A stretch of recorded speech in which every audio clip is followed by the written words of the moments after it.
Le soir, l'heure de pointe à la gare de Lyon battait son plein lorsque Marc Dubois consulta sa montre en or pour la 3e fois. Son wagon privé accusait du retard et il détestait attendre parmi le commun des mortels. À 52 ans, Marc avait bâti un empire qui s'étendait sur la moitié du globe. Ses cheveux gris acier et ses costumes sur mesure inspiraient le respect dans toutes les salles de conseil, de Paris à Tokyo. Mais quelque chose n'allait pas ce soir-là. La pression familière à sa poitrine s'intensifiait toute la journée et les médicaments prescrits par son médecin semblaient inefficaces. Marc desserra sa cravate, essayant de reprendre son souffle dans l'air étouffant du souterrain. De l'autre côté du quai, Thomas Lefebvre, 8 ans, se blottissait dans son coin habituel, observant les gens se précipiter. Personne ne le remarquait jamais, ce qui lui convenait parfaitement. Ses baskets usées étaient trouées et sa veste était 3 tailles trop grande. Quelqu'un l'avait jeté l'hiver dernier, et c'était la chose la plus chaude qu'il possédait. Thomas connaissait tous les habitués de la gare. Le vendeur, de saucissons secs qui lui donnait parfois des restes, la gentille dame qui nettoyait les sols la nuit, et l'homme en costume élégant qui se tenait toujours au même endroit, attendant son train spécial. Thomas l'avait observé de nombreuses fois, se demandant ce que ça ferait d'avoir un père comme ça. Marc sentit la douleur s'aggraver. Sa vision commença à se brouiller, et les lumières de la gare semblèrent tourner autour de lui. Il essaya d'atteindre le mur, mais ses jambes ne coopérèrent pas. La dernière chose qu'il entendit fut le grondement d'un train qui approchait avant que tout ne s'éteigne. Thomas vit l'incident au ralenti. L'homme en costume commença à chanceler, puis s'effondra sur les rails. Les feux de signalisation clignotèrent. Déjà, un train arrivait. Sans réfléchir, Thomas traversa le quai en courant. « À l'aide !» cria-t-il. Mais tout le monde était trop occupé avec son téléphone ou trop loin. Les phares du train devenaient de plus en plus brillants. Thomas savait qu'il ne lui restait que quelques secondes. Il sauta sur les rails. L'homme était lourd, mais Thomas avait appris à être fort. La vie dans la rue vous apprenait ça. Il saisit le manteau de l'homme et tira de toutes ses forces.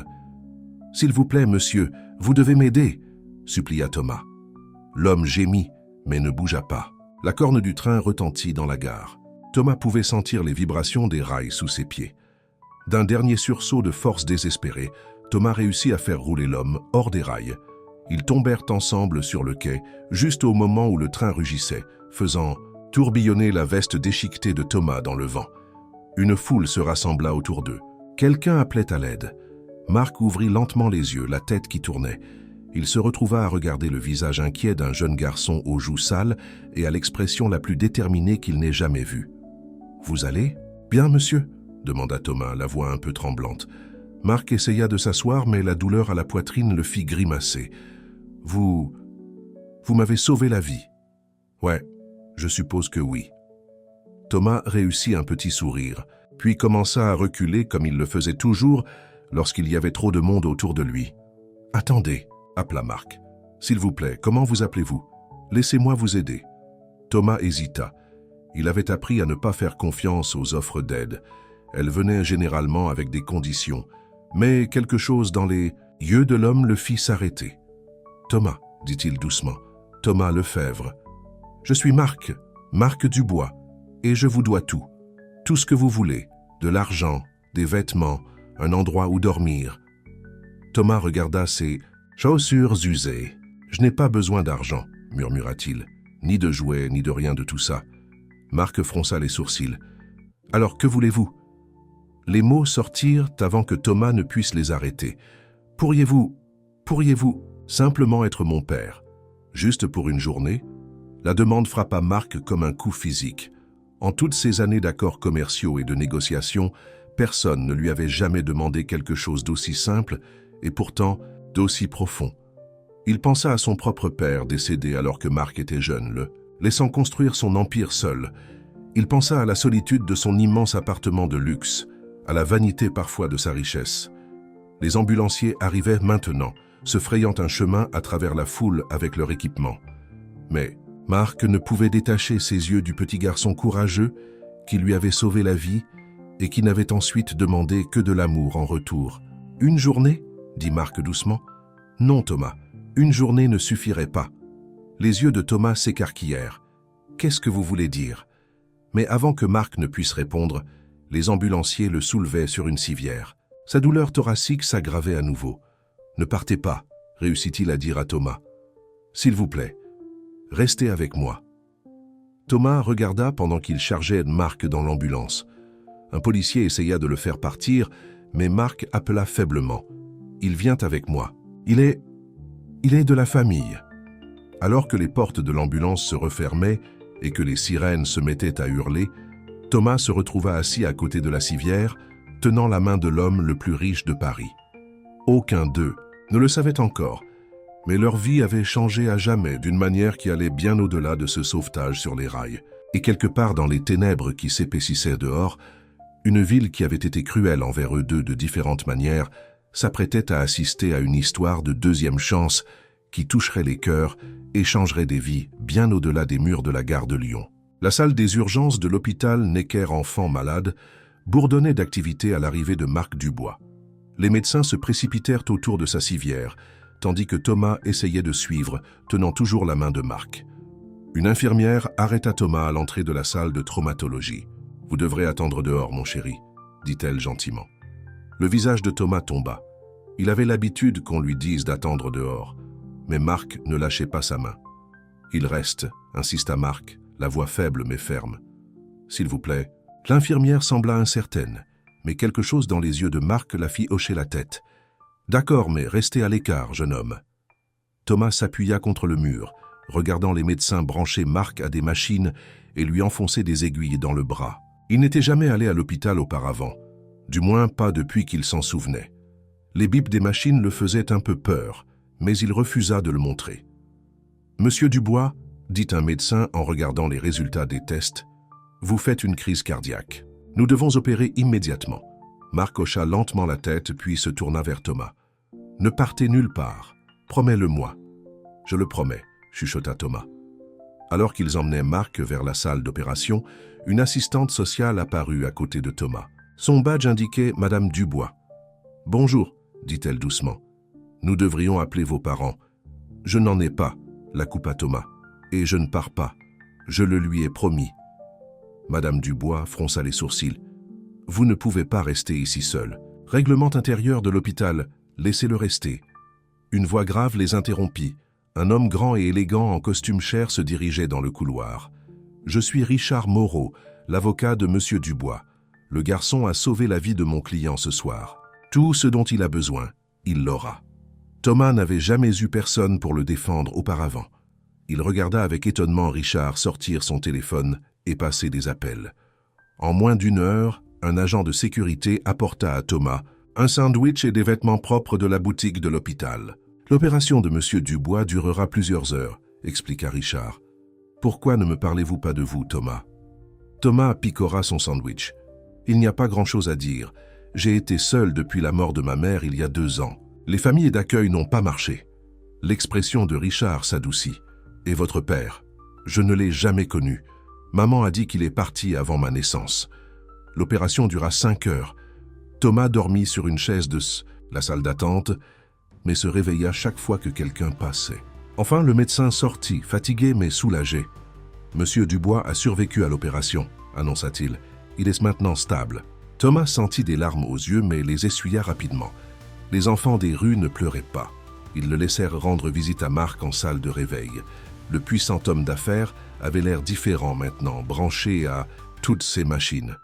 Mais lorsqu'il ouvrit les yeux et vit Thomas, tout son visage s'illumina. « Tu es resté », murmura Marc. « Bien sûr que oui, je l'ai promis, non ?» Une infirmière entra pour vérifier les signes vitaux de Marc. « Vous devriez vous reposer, monsieur Dubois. »« Je le ferai, » dit Marc. « Mais d'abord, je dois prendre des dispositions. »« Richard ?»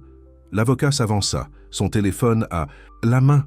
« Je veux que des papiers de tutelle provisoire soient établis pour Thomas, » dit Marc, « et trouver quelqu'un pour préparer la chambre d'amis dans mon appartement de luxe. » Le cœur de Thomas s'arrêta. « Quoi ?» Marc lui prit de nouveau la main.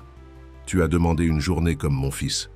Mais je me dis, peut-être pourrions-nous essayer plus longtemps que ça, si tu le veux. Mais vous ne me connaissez même pas, balbutia Thomas. Je sais que tu es courageux, je sais que tu es fort, et je sais que tu as un cœur plus grand que quiconque j'ai jamais rencontré. » Marc lui serra la main. Le reste, on verra ensemble. Avant que Thomas ne puisse répondre, il y eut un remue-ménage dans le couloir. La voix d'une femme résonna. « Où est-il? Où est mon Marc ?» Une grande femme glamour en vêtements de créateur fit irruption dans la chambre. Ses cheveux roux étaient parfaitement coiffés, et ses bijoux coûtaient probablement plus que ce que la plupart des gens gagnaient en un an. « Oh chérie !» s'écria-t-elle en se précipitant au chevet de Marc. « Je suis venue dès que j'ai eu la nouvelle, ton pauvre cœur. »« Bonjour Victoire !» dit Marc avec fatigue. Thomas recula du lit, se sentant soudain très petit et déplacé. Victoire sembla le remarquer pour la première fois. « Qui est cet enfant ?» demanda-t-elle, en fronçant le nez. « C'est Thomas, » dit Marc fermement. « Il m'a sauvé la vie ce soir, et il va rester avec moi. » Le visage parfaitement maquillé de Victoire se figea. « Rester avec toi ? Marc, chéri, tu ne peux pas être sérieux. Tu as besoin de repos et de soins, pas d'un petit voyou des rues qui court dans ta maison. »« Ça suffit, Victoire. » La voix de Marc était douce mais ferme. « Thomas reste. » Fin de la discussion. Thomas n'avait jamais entendu personne le défendre comme ça auparavant. Il sentit quelque chose de chaud grandir dans sa poitrine, quelque chose qu'il n'avait pas ressenti depuis la mort de sa mère. Victoire sortit de la chambre en tempête, ses talons hauts claquant furieusement sur le sol de l'hôpital. Richard la suivit, déjà en train de passer d'autres appels. « Je suis désolé pour ça, » dit Marc à Thomas. « Victoire et moi, eh bien, c'est compliqué. Elle essaie de me faire épouser depuis des années. »« Elle ne m'aime pas, » dit Thomas simplement. « Victoire n'aime rien qui puisse se mettre entre elle et mon argent, » répondit Marc. « Mais ne t'inquiète pas pour elle. Ce qui compte, c'est ce que tu penses. Veux-tu essayer ? Vivre avec moi ?» Thomas regarda autour de la chambre d'hôpital. Toutes les machines sophistiquées et les visages inquiets des médecins et des infirmières. Il regarda Marc, qui lui offrait quelque chose en quoi il avait cessé de croire. Un foyer, une famille. Et si... La voix de Thomas trembla un peu. « Et si ça ne marche pas ?» Marc sourit. « Alors on trouvera autre chose. Mais Thomas, quelque chose me dit que c'est destiné. Tu as sauvé plus que ma vie ce soir. Tu m'as réveillé. Tu m'as fait réaliser. Ce qui est vraiment important. » Un médecin entra pour vérifier à nouveau les moniteurs de Marc. « Vous devez vraiment vous reposer maintenant, monsieur Dubois. »« Encore une minute, » dit Marc. Il se retourna vers Thomas. « Alors, qu'en dis-tu, fils? Tu veux rentrer à la maison ?» Ce mot, « fils », frappa Thomas comme une vague de soleil chaud. Il hocha la tête, ne se faisant pas confiance, pour parler. « Bien, » dit Marc doucement, « parce que je voulais dire ce que j'ai dit avant. Une journée ne suffirait jamais. » Alors que Marc s'endormait, Thomas s'installa sur la chaise à côté de son lit. Pour la première fois en 15, il n'avait pas à se soucier de l'endroit où il dormirait ou de ce qu'il mangerait. Pour la première fois depuis la mort de sa mère, il se sentait en sécurité. Devant la fenêtre de l'hôpital, les lumières de Paris brillaient comme des étoiles. Quelque part là-bas se trouvait l'appartement de luxe de Marc, sa nouvelle maison. Mais pour l'instant, Thomas était content de rester là, où il était, veillant sur l'homme qui lui avait offert plus qu'un simple endroit où vivre. Il lui avait offert une chance d'être à nouveau un fils. Marc resta à l'hôpital pendant une semaine. Thomas ne le quitta jamais, dormant sur la chaise à côté du lit, malgré les tentatives des infirmières de le faire utiliser le lit pliant qu'elles avaient apporté. Il avait peur que s'il dormait trop profondément, tout se révèle être un rêve. Richard, l'avocat, passait chaque jour avec des papiers à signer et des problèmes à résoudre. Il avait organisé une tutelle provisoire pour Thomas, mais il restait beaucoup de questions à résoudre. « La presse est folle de cette histoire », dit Richard à Marc un matin pendant que Thomas était dans la salle de bain. « Milliardaire sauvé par un garçon sans abri, c'est partout dans les nouvelles. Nous devons contrôler le récit. » Marc secoua la tête. « Pas de conférence de presse, pas d'interview. Thomas en a assez subi, je ne vais pas le transformer en attraction de cirque. » Mais tenir la presse à distance n'était pas leur seul problème. Victoire se présentait chaque jour, toujours lorsqu'il y avait des photographes. Elle s'engouffrait dans la pièce, vêtue de tenues de créateurs portant des cadeaux coûteux pour Marc. « Et comment va notre petit héros aujourd'hui ?» demandait-elle à Thomas d'une voix sucrée qui ne correspondait pas à ses yeux. Thomas haussait simplement les épaules et se rapprochait du lit de Marc. Il ne faisait pas confiance à Victoire. Quelque chose dans la façon dont elle regardait Marc lui rappelait la façon dont certaines personnes dans la rue regardaient les touristes, comme s'ils étaient juste des portefeuilles ambulants. Enfin, le jour vint où Marc put rentrer chez lui. Thomas se tenait nerveusement dans la chambre d'hôpital, vêtu de vêtements neufs que Richard lui avait achetés. Tout semblait étrange. Le t-shirt en coton doux, les chaussures sans trous, la veste chaude qui allait parfaitement. « Prêt à voir ta nouvelle maison ?» demanda Marc, assis dans le fauteuil roulant que l'hôpital insistait pour qu'il utilise. Thomas hocha la tête, serrant le petit sac à dos qui contenait ses seuls biens de sa vie passée, une photo usée de sa mère et la bille bleue qu'elle lui avait offerte pour son 6e anniversaire. Le trajet jusqu'à l'appartement de luxe de Marc ressemblait à une entrée dans un autre monde. L'ascenseur privé s'ouvrit directement sur un immense salon avec des fenêtres qui semblaient toucher le ciel. Thomas n'avait jamais rien vu de tel. « Bienvenue à la maison », dit Marc en observant le visage de Thomas. Mais avant que Thomas ne puisse répondre, une voix aiguë interrompit le moment. « Marc, chéri, je t'attends depuis des heures. » Victoire se leva d'un des canapés, en cuir, ses cheveux roux brillant à la lumière du soleil venant des fenêtres. Derrière elle se tenait une femme à l'air sévère en tailleur gris. « Que fais-tu ici, Victoire ?» demanda Marc avec fatigue. « Je suis censé me reposer. »« C'est exactement pourquoi je suis là. » Victoire fit un geste vers la femme à côté d'elle. « C'est Madame Delacroix du lycée Louis-le-Grand. J'ai tout arrangé. Elle va interviewer Thomas tout de suite. » Thomas sentit son estomac se nouer. Il connaissait les entrevues. Elles avaient lieu dans les familles d'accueil, et elles ne se terminaient jamais bien. « Interview ?» Marc fronça les sourcils. « Pourquoi faire ? Pour l'école, bien sûr. » Victoire sourit vivement. Le lycée Louis-le-Grand est le lycée privé le plus exclusif de Paris. Toutes les bonnes familles y envoient leurs enfants. Nous devons lui donner une bonne éducation s'il doit être associé à toi. Madame Delacroix s'avança, regardant Thomas de haut en bas, comme s'il était un meuble dont elle n'était pas sûre de vouloir l'acheter. « Devrions-nous commencer l'évaluation ?» « Non. » La voix de Marc était ferme. « Thomas vient d'arriver. Il a besoin de temps pour s'installer. »« Mais chérie, » protesta Victoire, « la liste d'attente est longue de plusieurs années. J'ai dû faire appel à tant de faveurs. » J'ai dit non. Marc se leva de son fauteuil roulant. « Thomas ira à l'école quand il sera prêt, et nous en choisirons un, ensemble. » Les lèvres de Madame Delacroix se serrèrent. « Monsieur Dubois, vous ne comprenez peut-être pas. Le lycée Louis-le-Grand a certaines normes, et vous ne comprenez peut-être pas. » La coupa Marc. « C'est la maison de Thomas maintenant. Il n'a pas besoin de faire ses preuves à qui que ce soit. » Après le départ des femmes, Thomas s'assit au bord de l'énorme canapé, se sentant perdu dans l'immense pièce. « Peut-être qu'elles ont raison, » dit-il doucement. « Peut-être que je n'ai pas ma place ici. » Marc s'assit à côté de lui. « Tu veux connaître un secret ? Quand j'ai fait ma fortune, des gens comme Victoire et Madame Delacroix ont essayé de me dire que je n'avais pas ma place dans leur monde non plus. Mais c'est ta maison maintenant, Thomas. Tu as ta place où tu veux. » Thomas leva les yeux vers lui. « Vraiment ? Vraiment ?» Marc sourit. « Maintenant, qu'en dis-tu si on explorait cet endroit ensemble ?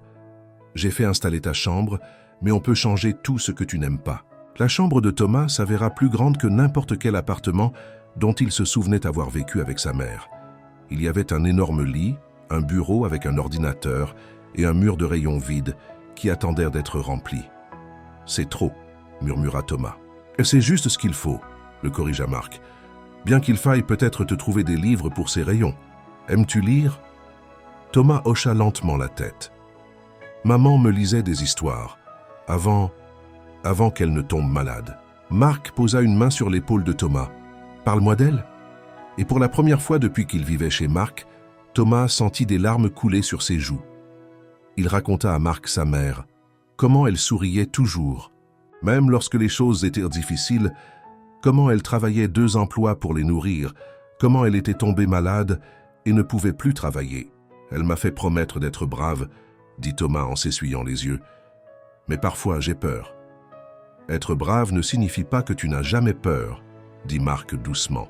« Cela signifie faire ce qui est juste même quand tu as peur, comme sauter sur ces voies ferrées pour sauver quelqu'un. » Thomas regarda à nouveau l'immense pièce, mais cette fois, il vit quelque chose de différent. Il vit un endroit où il pourrait appartenir, avec quelqu'un qui comprenait ce que signifiait être effrayé et brave à la fois. « Puis-je mettre la photo de ma mère sur le bureau ?» demanda-t-il. « Bien sûr. » Marc lui serra l'épaule. « C'est ton espace, Thomas. Tu peux te l'approprier comme tu le sens. » Ce soir-là, après que Marc se soit couché dans sa chambre au bout du couloir, Thomas resta éveillé dans son nouveau lit. Tout était si calme là-haut, au-dessus de la ville. Pas de sirène, pas de cris, pas de bruit de train qui grondait. Il se leva et alla à la fenêtre, regardant la ville scintillante en contrebas. Quelque part là-bas se trouvaient les voies ferrées, où tout avait changé. Quelque part là-bas se trouvait son ancienne vie. Mais là-haut, dans cette tour dans le ciel, une nouvelle vie commençait. Cela lui faisait un peu peur, mais comme l'avait dit Marc, être brave signifiait faire des choses même lorsqu'on avait peur. Thomas toucha la bille bleue dans sa poche, le dernier cadeau de sa mère. « J'essaie d'être brave, maman », murmura-t-il au ciel nocturne. « Je pense que peut-être les choses vont aller bien. » Au bout du couloir, Marc était aussi éveillé, pensant au garçon qui avait sauvé plus que sa vie. Demain, il y aurait d'autres défis, des décisions scolaires à prendre, la presse à gérer, les manœuvres de Victoire à contrer. Mais pour l'instant, dans le calme de leur première nuit à la maison, l'homme et le garçon qui s'étaient trouvés par hasard commençaient à sentir que peut-être, juste peut-être, ils avaient trouvé quelque chose qu'ils ne savaient même pas qu'ils cherchaient, une famille. Les semaines suivantes apportèrent de grands changements dans la vie de Thomas et de Marc. Marc travaillait à domicile pendant sa convalescence, installant un bureau dans le salon de l'appartement de luxe afin de pouvoir garder un œil sur Thomas. Pour la première fois de sa vie, les accords commerciaux et les cours boursiers n'étaient pas sa seule préoccupation. Thomas commençait à se sentir plus à l'aise dans sa nouvelle maison, mais certaines habitudes étaient difficiles à briser. Marc le trouvait encore parfois. Dormir par terre ou cacher de la nourriture dans ses poches pendant le dîner. Chaque fois, il rappelait gentiment à Thomas qu'il était maintenant en sécurité, qu'il y aurait toujours assez de nourriture. De vieilles habitudes, disait Thomas en haussant les épaules, mais ses yeux portèrent les ombres de moments plus difficiles. Un matin, alors qu'ils prenaient leur petit déjeuner, Victoire entra sans prévenir. Elle portait un costume rose élégant et portait une pile de magazines. « Marc, nous devons parler du gala de charité, » annonça-t-elle en laissant tomber les magazines sur la table. « C'est dans 2 semaines, et tout le monde s'attend à ce que tu fasses ta première apparition publique depuis l'accident. » Marc soupira. « Je t'ai dit que je ne suis pas encore prêt pour les événements publics. Le médecin a dit que tu dois commencer à reprendre tes activités normales, » interrompit Victoire. Elle lança un coup d'œil à Thomas qui mangeait tranquillement ses céréales. « Et nous devons montrer à tout le monde que tu es toujours le même Marc Dubois, pas un homme, changé. » Thomas comprit ce qu'elle voulait dire. Victoire ne voulait pas que les gens sachent que Marc passait plus de temps à être père qu'à diriger son entreprise. Elle avait peur que cela le fasse paraître faible. « Le gala est pour l'hôpital des enfants malades, » insista Victoire. « Tu as toujours été le plus gros donateur. Si tu ne viens pas, les gens parleront. » Marc regarda Thomas, puis Victoire. « Très bien, mais Thomas vient avec moi. » Le sourire parfait de Victoire se fissa. « Mon chéri, sois raisonnable. C'est un événement de gala. Il y aura la presse, des gens importants. »« Alors on lui trouvera un costume, » dit fermement Marc. « Il fait partie de ma famille maintenant, Victoire. Là où je vais, il vient. » Après le départ de Victoire, bougonnante, Thomas aida Marc à débarrasser la table. « Je n'ai pas besoin d'y aller, » dit-il doucement. « Je ne saurais pas comment me comporter à une fête chic. » Marc se tourna vers lui avec un sourire doux. « Moi non plus, la première fois. Mais on apprendra ensemble. D'ailleurs, j'ai le sentiment que tu aimerais rencontrer certains enfants de l'hôpital. Ce sont les vrais invités d'honneur. » Cet après-midi-là, Richard est passé avec d'autres papiers à signer. Thomas faisait ses devoirs. Marc avait engagé un tuteur pour l'aider à rattraper son retard avant de commencer une nouvelle école, mais il pouvait les entendre parler dans le bureau. « Le conseil d'administration s'impatiente, » disait Richard. « Il s'attendait à ce que tu sois de retour au travail d'ici là. Et ces rumeurs à propos de Victoire... » « Quelle rumeur ?» demanda Marc. « Elle a dit aux gens que ta situation avec Thomas est temporaire, que dès que tu seras complètement rétabli, les choses reviendront à la normale. » Le crayon de Thomas s'arrêta. Il avait l'impression que son cœur se serrait dans sa poitrine. Était-ce vrai? Marc allait-il le renvoyer une fois qu'il irait mieux? Il a dû faire un bruit car Marc apparut sur le seuil. « Thomas, depuis combien de temps écoutes-tu » Thomas ne pouvait pas le regarder dans les yeux. « Est-ce que tu vas me renvoyer ?»« Quoi ?»« Non. » Marc traversa la pièce et s'agenouilla à côté de la chaise de Thomas. « Jamais. Tu es mon fils maintenant, Thomas. Rien ni personne ne va changer ça. » Mais Victoire a dit Victoire dit beaucoup de choses, interrompit Marc. Aucune d'elles n'importe. Ce qui compte, c'est ce qui est ici. Il tapota la poitrine de Thomas juste au-dessus de son cœur. Et ici. Il tapota le sien. Nous sommes une famille maintenant, pour toujours. Thomas sentit des larmes monter, mais n'essaya pas de les cacher cette fois. Promis?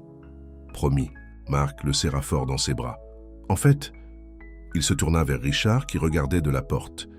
Rédige les papiers d'adoption définitive. Il est temps d'officialiser cela. Richard hocha la tête, mais son visage était sérieux. Tu sais que Victoire n'aimera pas ça. Elle rêvait d'être Madame Dubois depuis des années.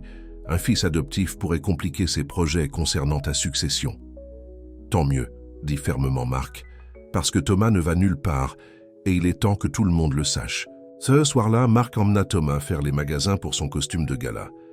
Le magasin était l'endroit le plus chic où Thomas soit allé, avec des tapis épais et des miroirs partout. Les vendeurs s'occupèrent d'eux, sortant costume après costume pour que Thomas les essaye. Celui-ci alors? Marc montra un costume bleu foncé qui rappelait à Thomas le ciel nocturne. Thomas toucha délicatement le tissu doux. Il est joli, mais quoi? Puis-je avoir une cravate rouge? Demanda timidement Thomas. Maman disait toujours que le rouge était une couleur courageuse. Marc sourit. Cravate rouge, soit. En sortant du magasin, ils passèrent devant une vitrine de bijoux.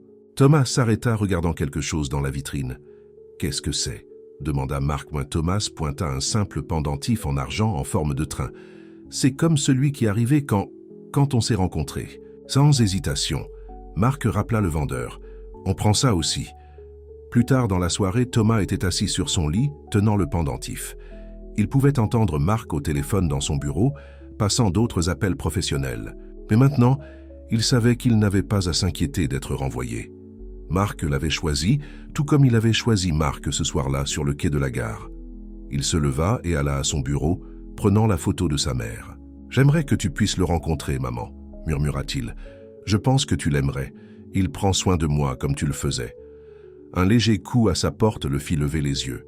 Marc se tenait là, fatigué mais heureux. « Cara va bien ?» demanda Thomas. « Mieux que bien, » dit Marc. « Je viens de raccrocher avec l'avocat spécialisé en adoption. Si tu es prêt, on peut officialiser ça la semaine prochaine. » Thomas sentit que son cœur allait exploser. « Vraiment? Vraiment ?» Marc s'assit sur le lit à côté de lui. « Je sais que ce ne sera pas toujours facile. Victoire va faire des histoires. Et il y aura des gens qui ne comprendront pas. Mais on est ensemble maintenant. » Thomas toucha le pendentif de train autour de son cou. « Comme ce soir-là à la gare? Exactement comme ce soir-là. » Marc sourit. « Tu m'as sauvé la vie ce soir-là, Thomas. Mais tu sais quoi? Tu me la sauves toujours chaque jour, juste en étant là. » Ils restèrent assis un moment, regardant les lumières de la ville scintiller à travers la fenêtre. Thomas pensa à combien sa vie avait changé en quelques semaines. Il avait maintenant un foyer, un père, un avenir. Mais surtout, il avait quelqu'un qui l'avait choisi, qui le voulait, qui avait promis de le garder en sécurité. En bas, dans la ville, les trains circulaient toujours à la gare de Lyon. Mais là-haut, dans leur tour dans le ciel, un homme qui avait tout sauf l'amour et un garçon qui n'avait rien sauf le cœur avaient trouvé ce qu'ils cherchaient, tous les deux. L'un l'autre. Le matin du gala de charité arriva avec des nuages noirs menaçant la pluie. Thomas se tenait devant le miroir de sa chambre, essayant de bien mettre sa cravate. Son nouveau costume était raide, mais Marc avait promis qu'il deviendrait plus confortable au fil de la soirée. Besoin d'aide? Marc apparut sur le seuil, déjà vêtu de son smoking. Thomas hocha la tête, abandonnant la cravate. Pendant que Marc la lui attachait, Thomas remarqua à quel point ses mains étaient plus fermes maintenant. Les médecins disaient qu'il se remettait bien de sa crise cardiaque. « Nerveux pour ce soir ?» demanda Marc. « Un peu, » admit Thomas. « Et si je me plante? Et si je te fais honte ?» Marc termina la cravate et posa ses mains sur les épaules de Thomas. « Tu ne pourrais jamais me faire honte. Sois toi-même. C'est plus que suffisant. » Mais Thomas n'était pas le seul à s'inquiéter du gala. Richard arriva tôt, stressé. « On a un problème, » dit-il à Marc pendant que Thomas se préparait dans sa chambre. « Victoire a parlé à la presse. Elle a transformé ça en cirque médiatique. Tous les journalistes de Paris seront là ce soir. » Marc fronça les sourcils. « Je croyais que c'était un événement privé. Ça devait l'être. » Mais Victoire a laissé entendre qu'il y aurait une grande annonce ce soir. La presse pense que tu vas lui proposer de te marier. Thomas, qui était sorti pour prendre un verre d'eau, se figea dans le couloir. Son cœur se mit à battre la chamade. Si Marc épousait Victoire, qu'adviendrait-il de lui? Cette femme est allée trop loin, dit Marc, sa voix en colère mais maîtrisée. Appelle l'avocat spécialisé en adoption. Je veux ces papiers prêts dès lundi matin. Thomas sentit qu'il pouvait respirer à nouveau, mais leur problème n'était pas terminé. Lorsqu'ils arrivèrent au gala, le devant de l'hôtel était rempli de photographes et de journalistes. Les flashs des appareils, photos crépitèrent comme des éclairs lorsque leur voiture s'arrêta. « Prêt ?» demanda Marc en serrant la main de Thomas. Thomas hocha la tête, serrant son pendentif de train de l'autre main. Ensemble, ils sortirent dans le chaos. « Monsieur Dubois, est-il vrai que vous annoncez vos fiançailles ce soir ?»« Monsieur Dubois. Qu'en est-il des rumeurs selon lesquelles le garçon n'est qu'un coup de pub ?»« Thomas. Qu'est-ce que ça fait de passer de sans-abri à vivre dans un appartement de luxe ?» Marc maintint son bras autour des épaules de Thomas, le guidant à travers la foule sans répondre aux questions. À l'intérieur de la salle de bal de l'hôtel, les choses n'étaient guère meilleures. Tout le monde les regardait, chuchotant, derrière leurs mains. Victoire surgit immédiatement, vêtue d'une robe rouge scintillante qui s'accordait à ses cheveux. « Marc, mon chéri. » Et « Thomas. » Elle prononça son nom comme si c'était quelque chose de désagréable. « Viens, Marc. Tout le monde attend de te parler. » Elle essaya d'emmener Marc, mais il ne bougea pas. « Thomas et moi allons faire le tour ensemble, merci. » Le sourire de Victoire se resserra. Mais le conseil d'administration de l'hôpital veut discuter de la nouvelle aile pour enfants. Le garçon n'a sûrement pas besoin de participer à cette conversation. « Le garçon, dit fermement Marc, est mon fils. Et oui, il participe. » Ils traversèrent la foule ensemble, rencontrant des médecins, des infirmières et certains enfants de l'hôpital. Thomas commença à se détendre un peu lorsqu'il rencontra d'autres enfants de son âge.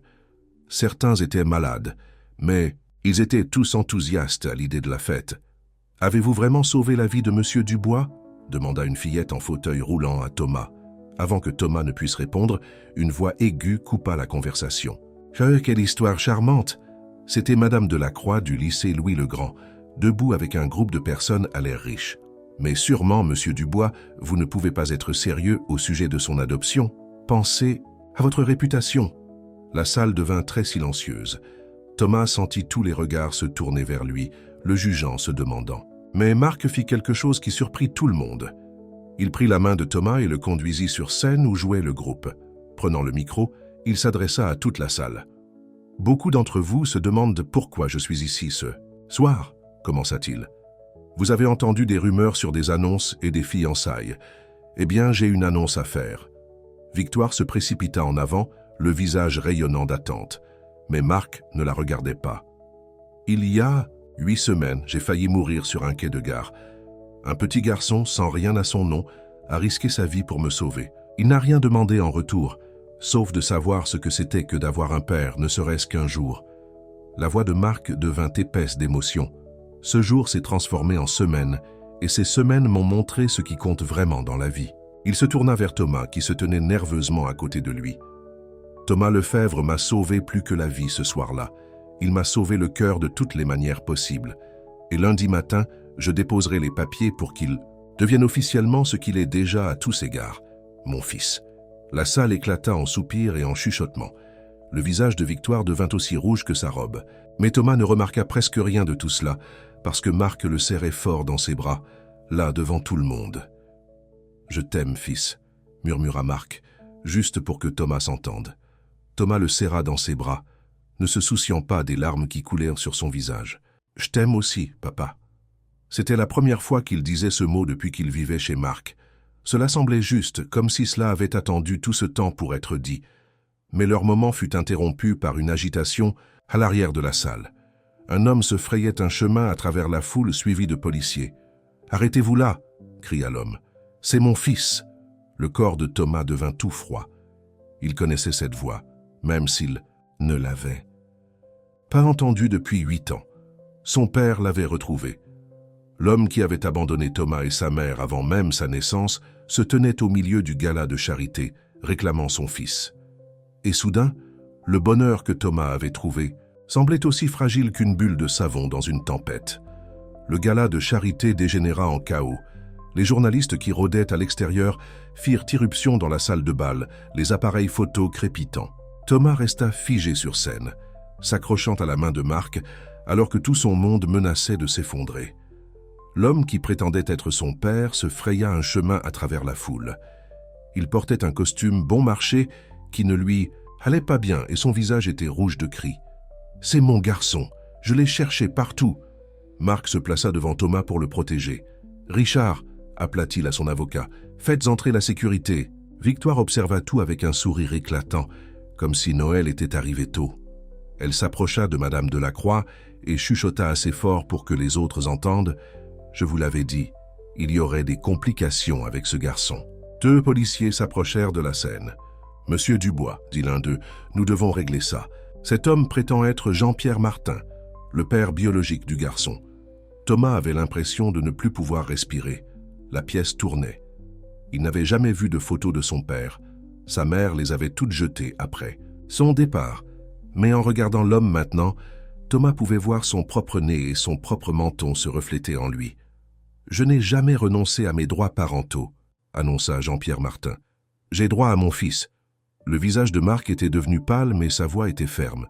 « Thomas, va avec Richard dans mon bureau à l'étage. Je vais m'occuper de ça. » Mais Thomas ne pouvait pas bouger. « Ne m'envoyez pas, » murmura-t-il. « S'il vous plaît. »« Jamais, » promit Marc. « On va juste quelque part au calme pour régler ça. Je serai là bientôt. » Richard conduisit Thomas par une porte latérale et jusqu'à un bureau privé de l'hôtel. À travers les fenêtres, il pouvait voir les journalistes se rassembler devant le bâtiment comme des vautours. « Comment m'a-t-il trouvé ?» demanda Thomas, la voix tremblante. Richard soupira. « La couverture médiatique de ton sauvetage était partout. Il a dû la voir. » Ils attendirent, ce qui leur sembla des heures. Thomas était assis dans un grand fauteuil en cuir, toujours vêtu de son nouveau costume, toujours tenant son pendentif de train. Tout avait été si parfait il y a 1 heure. Enfin, la porte s'ouvrit. Marc entra, suivi de 2 policiers et de Jean-Pierre Martin, plus près de Marc. « La situation est compliquée, » expliqua un policier. « Monsieur Lefebvre n'a jamais légalement renoncé à ses droits parentaux. Il a une demande... » « Une demande ?» La voix de Marc était froide. « Il a abandonné son fils avant même sa naissance. Où était sa demande quand Thomas et sa mère se battaient? Où était sa demande quand Thomas vivait dans la rue ?» Jean-Pierre Martin remua sur sa chaise, mal à l'aise. « J'ai changé.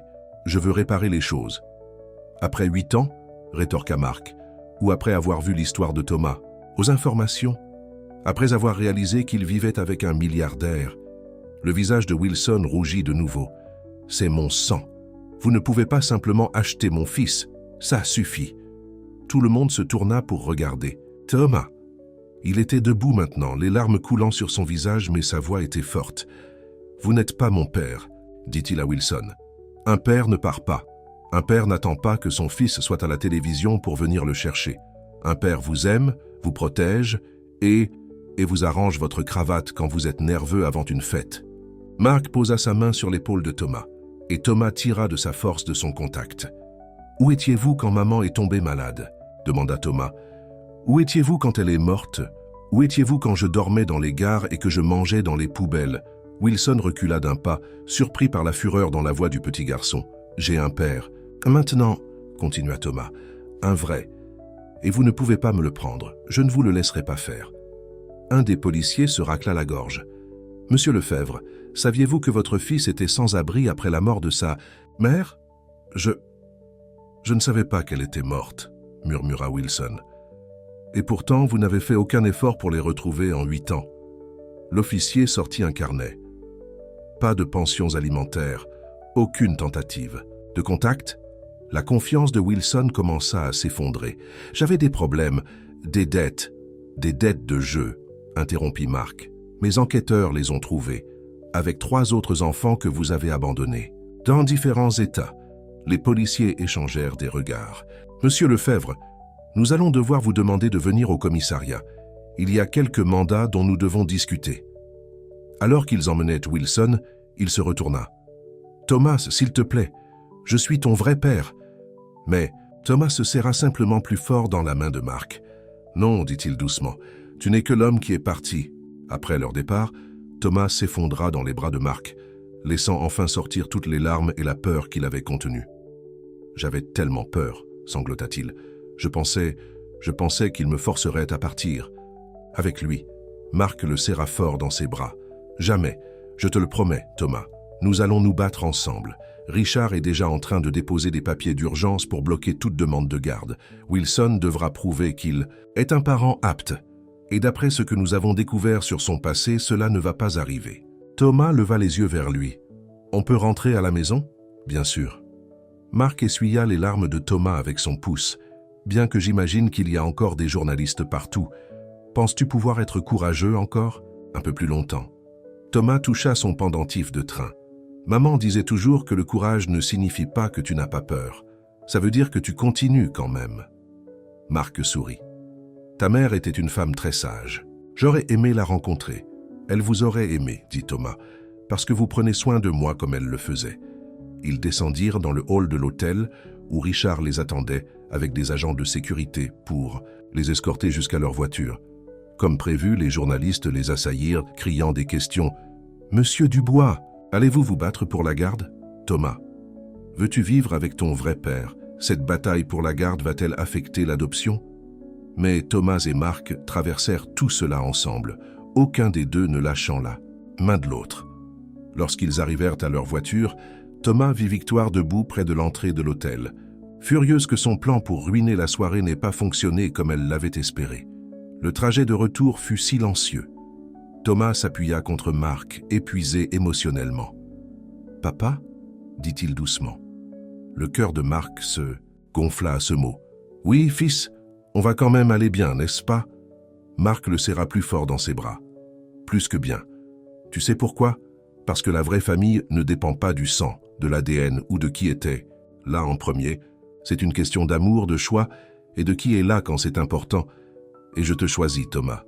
Je te choisirai toujours. » Alors que leur voiture traversait les rues pluvieuses de la ville, Thomas sentit enfin sa peur commencer à s'estomper. Son père biologique était peut-être venu causer des problèmes, mais il n'avait pas réussi à briser ce que Thomas et Marc avaient construit ensemble. Certains liens, réalisa Thomas, étaient plus forts que le sang. Ils étaient construits sur l'amour, la confiance et le genre de courage qu'il faut pour sauver la vie de quelqu'un sur le quai d'une gare. Et ce sont ces liens qui dureraient éternellement. Le lendemain matin du gala, Marc et Thomas étaient assis à leur table de petit déjeuner, tous deux essayant de faire comme si de rien n'était, même si rien ne semblait normal. Les journaux étalés devant eux portaient tous les mêmes gros titres. Bataille pour la garde à venir pour le fils adoptif du milliardaire, et le père retrouvé réclame les droits sur le garçon sauvé. Thomas poussait ses céréales, dans son bol, mangeant à peine.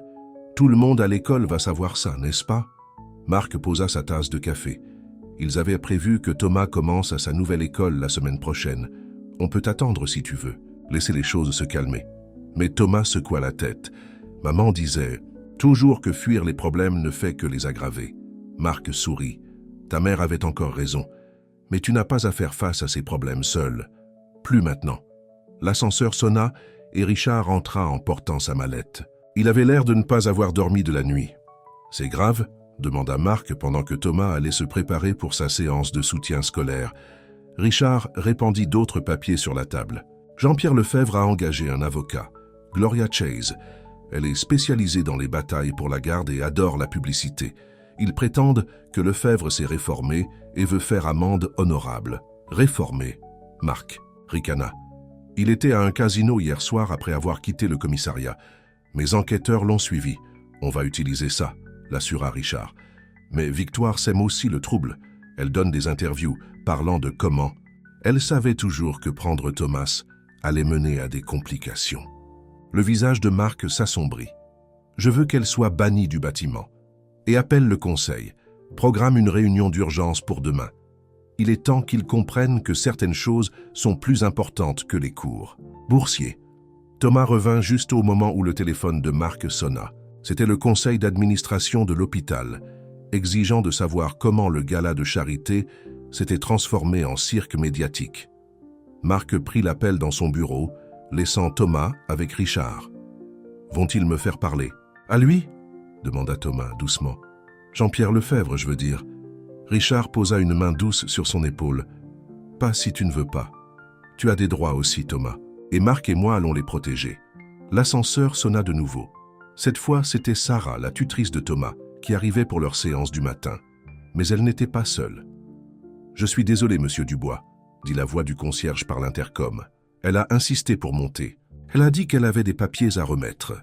Une grande femme en costume d'affaires élégant entra. « Gloria Chase, représentant Jean-Pierre Lefebvre », annonça-t-elle, tendant une enveloppe. « Ce sont des documents demandant des droits de visite immédiats avec son fils. » Thomas recula jusqu'à ce qu'il touche le mur. « Non, je ne veux pas le voir. » Marc sortit de son bureau. « Sortez de chez moi.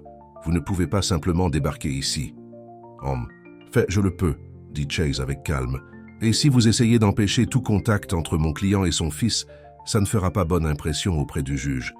Monsieur Lefebvre veut simplement renouer avec son enfant. Quel genre de père s'opposerait à cela? Le genre de père qui protège son fils de plus de traumatisme, rétorqua Marc. Thomas a clairement indiqué qu'il ne voulait pas de contact. Vous lui faites peur.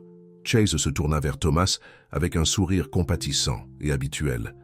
Tu ne veux pas connaître ton vrai père, Thomas. Tu n'as pas de questions sur tes origines.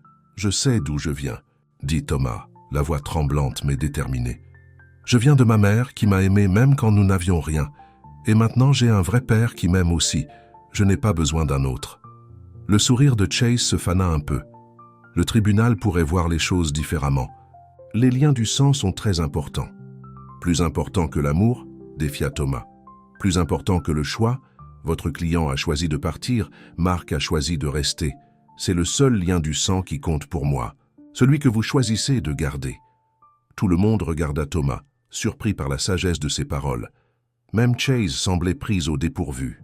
« Eh bien, » se remit-elle rapidement, « on laissera le juge décider ce qui est le mieux pour toi. » Après son départ, Thomas resta appuyé contre le mur, tremblant. Marc alla immédiatement vers lui, le prenant dans ses bras. « Je suis fier de toi, » murmura-t-il, « tellement fier de ton courage. » Sarah, la tutrice qui avait tout vu, s'avança. « Peut-être qu'on devrait sauter les cours aujourd'hui ?» Mais Thomas se redressa, s'essuyant les yeux. « Non. Maman disait toujours que l'éducation était la chose la plus importante. Elle a travaillé si dur pour me garder à l'école, même quand les choses étaient difficiles. » Marc lui serra l'épaule. « Qu'en penses-tu d'un compromis? Demi-cours aujourd'hui, puis on fera quelques pots. Chose de sympa cet après-midi, juste toi et moi. » Thomas réussit à esquisser un petit sourire. « On peut aller à la Cité du Train ?»« À la Cité du Train ?» Marc fut surpris. Après tout ce qui s'était passé à la gare, il pensait que Thomas pourrait vouloir éviter les trains. Oui, Thomas toucha son pendentif, pour nous rappeler comment on s'est retrouvés, comment parfois les mauvais moments peuvent mener à de bonnes choses. Marc le serra à nouveau dans ses bras, le cœur rempli d'amour pour ce garçon remarquable qui lui avait appris tant de choses sur le courage et la sagesse. Ils passèrent l'après-midi à la Cité du Train, apprenant des choses sur les vieilles locomotives à vapeur et les trains à grande vitesse modernes. Thomas était particulièrement fasciné par la maquette de train où des versions miniatures de la gare de Lyon mettaient en scène d'innombrables arrivées et départs. « Regarde !» Thomas pointa une plateforme miniature. « C'est là que ça s'est passé, là où tout a changé. » Marc observa le visage de son fils, voyant non pas la peur ou le traumatisme, mais la compréhension et même la gratitude. Thomas avait pris quelque chose de terrifiant et l'avait transformé en une histoire d'espoir. Ce soir-là, alors qu'ils rentraient chez eux en voiture, Thomas demanda « Qu'est-ce que tu penses que maman dirait de tout ça? Du retour de Jean-Pierre Lefebvre ?» Marc réfléchit attentivement avant de répondre. « D'après tout ce que tu m'as dit sur elle, je pense qu'elle serait fière de ta force. Et je pense qu'elle serait heureuse que tu aies trouvé quelqu'un qui t'aime autant qu'elle. » Thomas resta silencieux un instant. « Parfois, je me sens coupable, » admit-il. « Coupable? Pourquoi? » Parce que je suis heureux ici avec toi. Et je manque à maman, mais parfois j'oublie d'être triste, parce que je suis si heureux. Est-ce que c'est mal? Marc serra Thomas contre lui. « Non, fils, c'est exactement ce que ta mère voudrait. Elle t'aimait assez pour vouloir que tu sois heureux, même après sa disparition. Être heureux ne signifie pas que tu l'aimes moins. » En rentrant chez eux, Il y avait plus de journalistes devant leur immeuble, mais Thomas les traversa la tête haute, tenant la main de Marc. « Ils ne peuvent pas nous faire de mal, n'est-ce pas ?» demanda Thomas alors qu'ils montaient dans leur ascenseur. « Jean-Pierre Lefebvre et Victoire et tous les autres, ils peuvent essayer, » dit Marc. « Mais ils ne comprennent pas à quoi ils s'attaquent. Ils pensent que c'est une question d'argent, de publicité ou de droits légaux. Mais c'est quelque chose de beaucoup plus fort que ça. » « Quoi ?» Marc sourit. « L'amour. Le genre d'amour qui fait qu'un garçon de 8 ans saute sur les rails pour sauver un inconnu. Le genre d'amour qui fait qu'un homme réalise ce qui compte vraiment dans la vie. Le genre d'amour qui construit des familles non pas à partir du sang, mais à partir du choix. » Les portes de l'ascenseur s'ouvrirent sur leur appartement de luxe et Thomas regarda autour de lui la maison qu'ils avaient construite ensemble. Quels que soient les titres qui paraîtraient demain, quelles que soient les batailles juridiques auxquelles il serait confronté, c'était là qu'il appartenait, avec son vrai père, son père choisi, celui qui avait promis de l'aimer, pour toujours, et qui le prouvait chaque jour. Les jours suivants apportèrent plus de défis que Tommy ou Marc ne l'avaient prévu. Chaque matin, des camions de télévision campaient devant leur immeuble. Chaque après-midi, Gloria Chase trouvait de nouvelles façons de les faire pression au sujet des droits de visite de Jean-Pierre Lefebvre. Et chaque soir, Victoire apparaissait dans une autre émission de télévision, racontant au monde à quel point elle était préoccupée par le fait que le pauvre Marc se retrouvait dépassé. Mais le plus grand défi vint d'une direction inattendue, le conseil d'administration de la société de Marc. Ils organisent un vote d'urgence, expliqua Richard un matin après que Thomas soit allé à sa séance de soutien scolaire. Victoire a parlé aux actionnaires. Ils s'inquiètent de l'image de l'entreprise, de la publicité liée à la bataille pour la garde. Le visage de Marc était sombre. Ils veulent que je démissionne de mon poste de PDG, temporairement. Richard hocha la tête, jusqu'à ce que cette affaire personnelle soit résolue. Affaire personnelle? La voix de Marc s'éleva. Mon fils n'est pas une affaire personnelle. Thomas, qui était censé faire des maths avec Sarah dans la pièce voisine, entendit tout. Son crayon s'arrêta de bouger tandis que la culpabilité l'envahissait. Marc, allait-il tout perdre à cause de lui? Cet après-midi-là, pendant que Marc était au téléphone avec Richard, Thomas se glissa dans son bureau. Sur le bureau de Marc se trouvait une photo encadrée de leur journée à la Cité du Train, tous les deux souriant sans aucun souci au monde. À côté, des piles de documents juridiques, documents de garde, rapports d'entreprise, lettres des actionnaires. Thomas prit la photo, le cœur lourd. Peut-être que tout le monde avait raison. Peut-être qu'il causait trop de problèmes. Thomas? Marc se tenait dans l'embrasure de la porte. « Qu'est-ce qui ne va pas, fils? Peut-être... » La voix de Thomas se brisa. « Peut-être qu'il serait mieux que je parte. »« Quoi ?» Marc traversa la pièce en 3 enjambées. « De quoi tu parles? Votre entreprise? Le conseil? Tout va mal à cause de moi. » Thomas ne put retenir ses larmes. « Je ne veux pas que vous perdiez tout. » Marc s'agenouilla devant lui, lui prenant la photo de ses mains tremblantes. « Thomas, regarde-moi. Tu n'es pas quelque chose que je vais perdre. Tu es tout ce que j'ai gagné. Mais votre entreprise n'est qu'une entreprise. » La voix de Marc était ferme. « Je l'ai construite une fois, je peux la reconstruire si nécessaire. Mais toi, Thomas, tu es mon fils. Rien n'est plus important que ça. » Thomas s'essuya les yeux. « Vraiment? Vraiment. » Marc sourit. En fait, il alla à son bureau et appuya sur l'intercom. « Suzanne, appelle le conseil. Dis-leur que je serai là dans 1 heure, et Thomas viendra avec moi. » 1 heure plus tard, il se tenait devant la grande salle de réunion de Dubois Industries. Thomas portait son costume bleu du gala. Il ne semblait plus aussi rigide. « Prêt ?» demanda Marc, point. Thomas hocha la tête, redressant sa cravate rouge comme Marc le lui avait appris. Ils entrèrent ensemble dans la salle de réunion. 20 visages sévères se levèrent de la longue table. Victoire était assise à une extrémité, un sourire triomphant sur le visage. « Marc, » miaula-t-elle, « c'est une réunion du conseil à huis clos. Tu n'as certainement pas l'intention d'avoir le garçon. Mon fils, » la corrigea Marc, « est exactement là où il doit être, parce que ce que j'ai à dire affecte son avenir autant que celui de quiconque. » Il guida Thomas jusqu'à une chaise, puis fit face au conseil. « Il y a 8 semaines, j'ai failli mourir sur un quai de gare. Pas une seule personne dans cette pièce n'est venue à l'hôpital ce soir-là. Pas une seule personne dans Cette pièce ne s'est assise à mon chevet ou ne s'est préoccupée de quoi que ce soit d'autre que de savoir qui prendrait le contrôle de l'entreprise. Les membres du conseil se remirent mal à l'aise, mais un petit garçon sans rien, un garçon qui ne me connaissait pas, qui avait toutes les raisons d'être amer envers le monde, il a risqué sa vie pour me sauver. Marc posa sa main sur l'épaule de Thomas, et ce faisant, il a sauvé plus que ma vie. Il a sauvé mon cœur. Victoire leva les yeux au ciel. Marc, s'il te plaît, cette démonstration d'émotion est exactement ce dont cette entreprise a besoin, interrompit Marc, parce que quelque part en chemin, nous avons oublié ce qui compte. Nous étions tellement concentrés sur les marges bénéficiaires et les cours boursiers que nous avons oublié les gens. Il sortit une pile de papier. Alors voici ce qui va se passer. Je ne démissionne pas. Au lieu de cela, je restructure l'entreprise, en commençant par une nouvelle fondation caritative, le fonds commémoratif Sarah Wilson du nom de la mère de Thomas. Nous allons aider les familles sans abri, les parents célibataires qui luttent pour joindre les deux bouts, les enfants qui ont besoin d'une chance. La salle de réunion éclata de protestations. Les actionnaires n'approuveront jamais. En fait, Richard intervint de l'entrée. Ils l'ont déjà fait. Nous avons passé des appels toute la matinée. Il s'avère qu'un PDG qui privilégie la famille et la responsabilité sociale est exactement ce que la plupart de nos investisseurs veulent. Victoire se leva, le visage rouge de colère. C'est ridicule. Vous allez jeter tout ce que nous avons construit à cause de...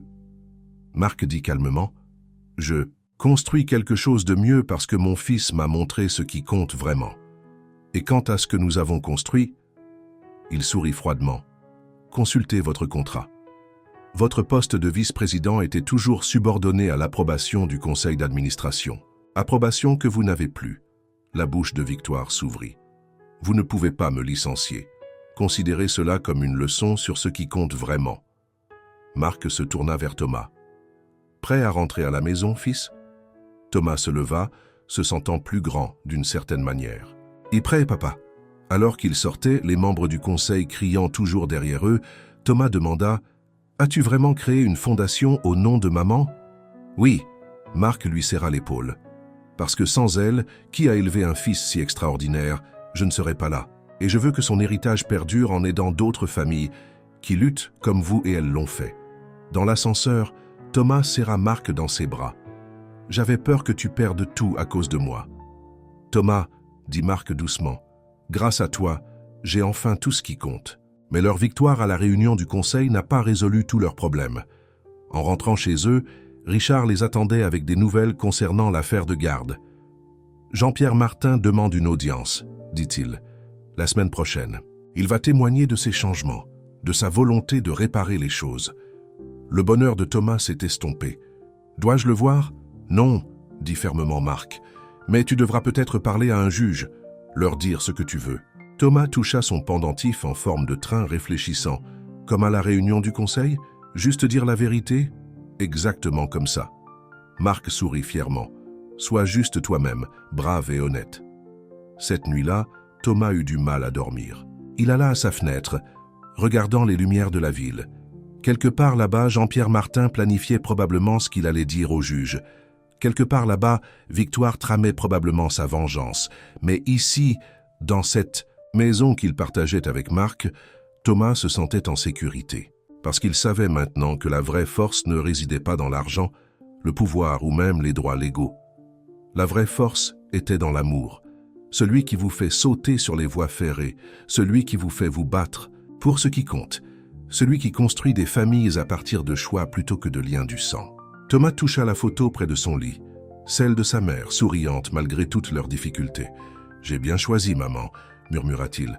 « J'ai choisi quelqu'un qui m'aime comme toi. » Et d'une certaine manière, il savait qu'elle souriait à ses deux fils, celui qu'elle avait mis au monde et celui qui avait choisi de perpétuer son héritage d'amour. Le matin de l'audience de garde arriva avec un mélange de soleil et de nuages, un peu comme les émotions de Thomas. Il se tenait devant son miroir, portant un nouveau costume que Marc lui avait acheté, bleu marine, comme son premier, mais avec des rayures subtiles qui le faisaient paraître plus âgé d'une certaine manière. « Souviens-toi, » dit Marc en l'aidant à mettre sa cravate, « tu n'as pas à dire ce que tu ne veux pas. Dis juste la vérité. » Thomas hocha la tête, la gorge trop serrée pour parler. La semaine précédente avait été un flou de préparatifs. Richard l'avait aidé à répéter ce qu'il devait dire. Comment s'adresser au juge? À quelles questions s'attendre? Mais rien ne pouvait vraiment le préparer à faire face à Jean-Pierre Martin à nouveau. Le palais de justice était rempli de journalistes. Marc garda Thomas près de lui pendant qu'il se frayait un chemin à travers la foule. À l'intérieur, la salle d'audience semblait immense et effrayante, tout en bois sombre et en visage sérieux. Jean-Pierre Martin était déjà là, portant un nouveau costume qui, d'une certaine manière, lui allait toujours mal. Gloria Chase était assise à côté de lui, arrangeant des papiers avec importance. De leur côté, Richard avait l'air calme et préparé, mais Thomas pouvait voir les mains de Marc trembler légèrement lorsqu'il ajustait ses boutons de manchette, une habitude nerveuse que Thomas avait remarquée. « Levez-vous » cria l'huissier. L'honorable juge Annelise Bernard préside. La juge était une femme âgée aux yeux bienveillants mais à l'expression sévère. Elle regarda par-dessus ses lunettes toutes les personnes présentes dans la salle. « Laissez-moi être clair, commença-t-elle. Il ne s'agit pas d'attention médiatique, il ne s'agit pas d'argent. Il s'agit de ce qui est le mieux pour un enfant. Et dans ma salle d'audience, c'est la seule chose qui compte. » Gloria Chase prit la parole en premier, présentant le cas de Jean-Pierre Martin. Elle a parlé de rédemption, de deuxième chance, du lien sacré entre père et fils. Martin monta à la barre, racontant une histoire sur la façon dont il avait changé. Comment avoir vu Thomas aux informations avait réveillé quelque chose en lui. « Je sais que j'ai fait des erreurs, » dit-il, la voix se brisant parfaitement. « Mais c'est mon sang, mon fils. Je veux juste une chance de réparer les choses. » Thomas se sentit malade en l'écoutant. Tout sonnait comme répété, comme une émission de télévision. Il serra la main de Marc sous la table. Le contre-interrogatoire de Richard fut prudent, mais dévastateur. Il sortit les registres de jeu de Martin, ses autres enfants abandonnés. Son manque total d'efforts pour trouver Thomas avant la couverture médiatique. « Et où étiez-vous » demanda Richard. « Lorsque la mère de Thomas mourait d'un cancer. » Martin remua mal à l'aise.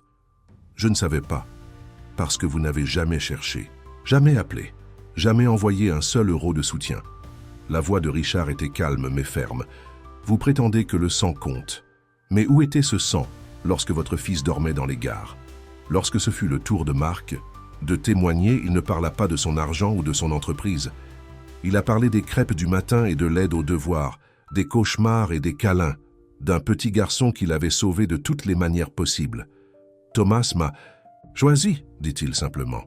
Il me choisit chaque jour tout comme je le choisis. C'est ce qu'est la vraie famille. » Finalement, ce fut le tour de Thomas. Ses jambes étaient comme de la gelée lorsqu'il se dirigea vers la barre des témoins. La juge lui sourit avec encouragement. « Thomas, » dit-elle doucement, « je sais que c'est effrayant, mais j'ai besoin que tu me dises ce que tu veux. Pas ce que quelqu'un d'autre veut, ce que tu veux. » Thomas prit une profonde inspiration et toucha son pendentif en forme de train. Il regarda Jean-Pierre Martin qui essayait de lui sourire, puis Marc, qui hocha simplement la tête avec soutien. « Quand j'étais petit, » commença Thomas, « après que mon père nous ait quittés, ma mère avait l'habitude de me dire que certaines personnes sont comme des trains. Elles traversent votre vie et continuent leur chemin. Mais certaines personnes sont comme des gares. Elles sont là pour vous abriter, pour être votre foyer. » Il se tourna vers la juge. « Jean-Pierre Martin est un train. Il a traversé nos vies et a continué son chemin. Il n'est revenu que parce qu'il m'a vu à la télévision, parce que Marc est riche. Ce n'est pas de l'amour.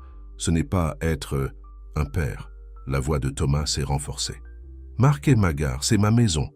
Non pas parce qu'il est riche ou célèbre, mais parce qu'il m'aime. Il m'a choisi quand je n'avais rien. Il se bat pour moi chaque jour. Il m'apprend qu'être brave ne signifie pas que vous n'avez pas peur. Cela signifie que vous faites ce qui est juste quoi qu'il arrive. » Des larmes coulaient maintenant sur ses joues, mais il a continué. « Ma mère disait que la famille est une question d'amour, pas de sang. Elle avait raison. Marc est mon vrai père parce qu'il agit comme tel. Il est là pour les cauchemars, les devoirs et les jours difficiles. Il est là tous les matins et tous les soirs. Il est juste là. » La salle d'audience était complètement silencieuse. Même Gloria Chase avait cessé de prendre des notes.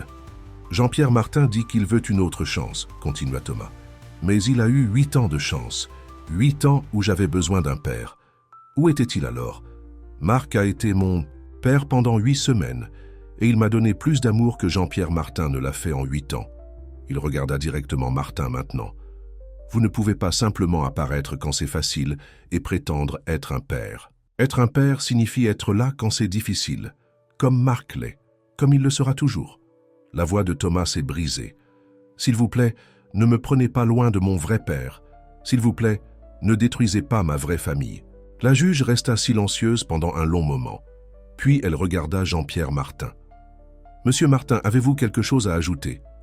Martin se leva, mais pour une fois, il ne semblait pas avoir de discours préparé prêt. La vérité dans les paroles de Thomas avait balayé toutes ses prétentions. Commença-t-il, puis s'arrêta. Il regarda Thomas, le regarda vraiment, peut-être pour la première fois. Tu as raison, dit-il finalement. Je n'ai pas été un père. Je pensais juste, quand je t'ai vu à la télévision, vous pensiez que ce serait facile maintenant, termina Thomas pour lui. Mais être une famille, ce n'est pas facile. C'est une question d'amour. Martin s'assit lourdement. Après un moment, il murmura quelque chose à Gloria Chase. Elle sembla surprise, puis se leva. « Votre honneur, dit-elle. Mon client souhaite retirer sa demande de garde. » Et elle regarda Martin qui hocha la tête. Il est prêt à signer des papiers mettant fin à ses droits parentaux pour faciliter l'adoption par M. Dubois. Un murmure parcourut la salle d'audience. La juge regarda Martin. « Êtes-vous sûr de cela, monsieur Martin ?» Martin hocha la tête, évitant le regard de tous. « Le garçon a raison. Il mérite mieux que ce que je peux lui donner. Il mérite le père qu'il a choisi. » Thomas sentit les bras de Marc autour de lui, entendit les gens parler et les papiers se déplacer, mais tout cela semblait lointain. La seule chose qui semblait réelle était le son de son propre cœur battant, enfin libéré de la peur qui l'avait envahi depuis la nuit du gala. En sortant du palais de justice, les journalistes criaient des questions, les caméras flashèrent, mais Thomas s'en fichait. Il rentrait à la maison avec son vrai père, le père qu'il avait choisi et qu'il avait choisi en retour. Dans la voiture, Marc le serra fort dans ses bras. « Je suis si fier de toi », murmura-t-il. Incroyablement fier. Thomas le serra dans ses bras. « On peut rentrer maintenant. J'en ai assez d'être brave. » Marc rit doucement. « Tu n'auras plus jamais à être brave seul, fils, plus jamais. » Alors que leur voiture s'éloignait du palais de justice, Thomas vit Jean-Pierre Martin debout sur les marches, les regardant. Partir. Mais cette fois, Thomas ne ressentit ni peur ni colère. Il n'éprouvait que de la pitié pour l'homme qui n'avait jamais compris qu'être un père était plus qu'une question de sang. Il s'agissait d'amour, de choix, d'être la garde à tâche de quelqu'un pendant la tempête, et Thomas avait enfin trouvé la sienne. 3 mois après l'audience de garde, la gare de Lyon était transformée. Le même quai où Thomas avait autrefois sauvé la vie de Marc était maintenant décoré de fleurs et de lumières scintillantes. Un petit groupe de personnes s'y était rassemblé regardant Thomas, portant un nouveau costume, se tenir aux côtés de Marc devant un juge. « C'est inhabituel », dit la juge avec un sourire. « La plupart des adoptions ont lieu dans les salles d'audience. Mais je comprends pourquoi cet endroit est spécial pour vous deux. » Marc regarda autour de lui le quai, les voies ferrées qui avaient changé leurs 2 vies. « C'est ici que notre famille a commencé. Il semblait juste de le rendre officiel ici. » La cérémonie fut simple mais belle. Richard était témoin, rayonnant de fierté. Suzanne, la tutrice de Thomas, qui était devenue comme de la famille, essuya des larmes de ses yeux. Même certains des employés de la gare qui se souvenaient de cette nuit fatidique sont venus regarder. « Marc Dubois, » demanda la juge, « vous engagez-vous à être le père de Thomas, à l'aimer et à le protéger, à faire passer ses besoins avant tout pour tous les jours de votre vie ?» La voix de Marc était pleine d'émotion. « Je le fais. Je le fais depuis le moment où il m'a sauvé. Et Thomas ?»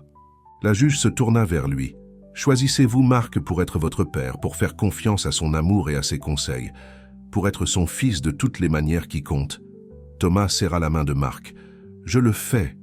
Je le choisis aujourd'hui et chaque jour. » La juge sourit. « Alors, par le pouvoir qui m'est conféré par l'État, je déclare par la présente votre adoption complète.